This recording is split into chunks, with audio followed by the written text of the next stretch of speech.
G'day guys, how you doing? Hey, DJ all the way from down under. Look, today's episode is going to be a little bit different. This will be our showcase car of the week. Every week I'm going to try and showcase one of my viewers' cars. So if you own a Firebird, Trans Am or Formula, all you need to do is go to the email address below in the info and send me some photos, a little bit of information about you, what got you into Trans Ams, and a bit about your vehicle, and I'll showcase you in a future episode as well. And this is for Firebirds, Formulas, and Trans Ams. All right, here we go. Today's episode is brought to you from Todd V. That's right, Todd V, all the way from Michigan. Take him to Detroit. Oh yeah, the danger state. Now, let me tell you a bit about Todd. Todd was inspired by his brother, I'm gathering it was his older brother, who's owned 3 Trans Ams throughout his life. Now, he's owned 2 77s and 1 76. Now, 3 years ago, Todd had the actual fortune to get his hands on this absolutely killer 78 Trans Am. Now, check these photos out. This thing is an absolute beast. I mean, it's concourse clean. It just looks perfect. Now, it's got the Firethorn interior. It's all pretty much original, and it was actually came from a resto company that did a great job. The best part is he picked it up at such a bargain price that he's even more stoked for what he got. Now, the one thing that Todd noticed, that I noticed, is when you drive these cars, like these guys I'm driving past, woo! Even those guys, as I was saying it, it turns heads. So there's irony, I'm telling you, and that's what I get all day. It just turns heads. These cars just kick butt when it comes to appearance. It looks fast sitting still. Anyway, back to Todd. Todd grew up in Michigan, and he grew up, actually, he saw Smokey and the Bandit in the cinema.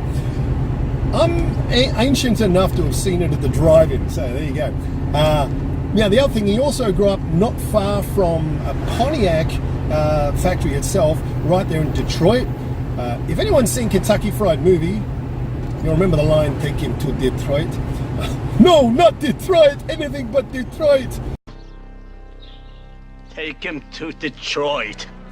No, not Detroit. No, please, anything but that. No. All right, so one of those great memories in his mind was always smoking about it. Now he owns a Trans Am. So this is a killer car. Right. Todd had one question for me, and I thought it was a really good one. While I take a sip of my Mocha Fusion, I should be sponsored by them. Now, he asked this question. It's a good one. Should I swap an LS in? Okay, Todd, and for your viewers out there, this is a very subjective question. So I'm going to give you the pros and cons and let everyone make a decision. So let's start with the pros of it. Quite simply, LSs are very affordable. There's an abundance of them. They're exceptionally powerful. Fuel economical wise, they just kill the old school engines just for affordability. And the greatest thing is they're very reliable. They produce a lot of torque and horsepower. Parts are everywhere. So they're just a great engine for what you're getting, bang for your buck. And they bolt straight in. So there's your pros to it. Your cons, and I'll try to limit this. Your cons to putting in an LS. The first most obvious one. You're altering the vehicle from what it originally was. Now, an enthusiast will absolutely get up you and then call you all kinds of terms. For example, I drive a genuine numbers matching 1980 Indy pace car. Now, that's gearbox, transmission, body, the whole lot, unmolested. She's genuine.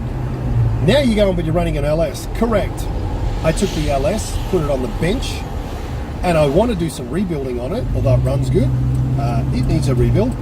And I love driving this car, so I put the LS in to drive every day. But I have taken away from originality. But the good thing about it is I can always swap it back. So there's your first point. Your second thing, LSs don't sound anything like iron engines. If you like the sound of an iron engine, please, by all means, keep your iron block in there. But your other con, your fuel. You're going to be spending a lot of money on fuel because those old school engines aren't really economical. Carburetors don't really control volume of fuel. to combustion the same way computers and injection and sensors do. So that's another point of it. The other downside, it can be a bit fiddly. Now remember, I'm pretty much a dumbass. I'm not that smart, I can lift heavy things, but I managed to work it all out from YouTube, and I've even got stuff on my channel if you haven't seen it, where you'll see me do this stuff along the way. And it's been over a year later now, I'm still driving it. So that's the downside on that. So to sum it up, good points: increased power, affordability, parts are cheap, abundance of engines. The cons, you're taking it away from originality, you're not getting the same sound, and obviously there is other costs involved that you have to do, things like putting a fuel pump in the tank. So there we go. I know it's a lot. I tried to answer it as short as I can. If you have any more questions, please feel free to ask me. Once again, if you're interested in having your car showcased on my channel, simply click below, find the email address there, it'll be in the info description, and send me some photos, even if you got some videos, whatever, and then a little bit of information, some about you, what got you into the car, and obviously about your car, and I'll showcase you on a future episode as well. So here we go, cruising through the beautiful Gold Coast, Queensland, Australia, and I think that'll do for today. So guys, till next time, grace and blessings and all the best to you guys in the US. See you next time. Thanks for subscribing. See you soon. Bye for now.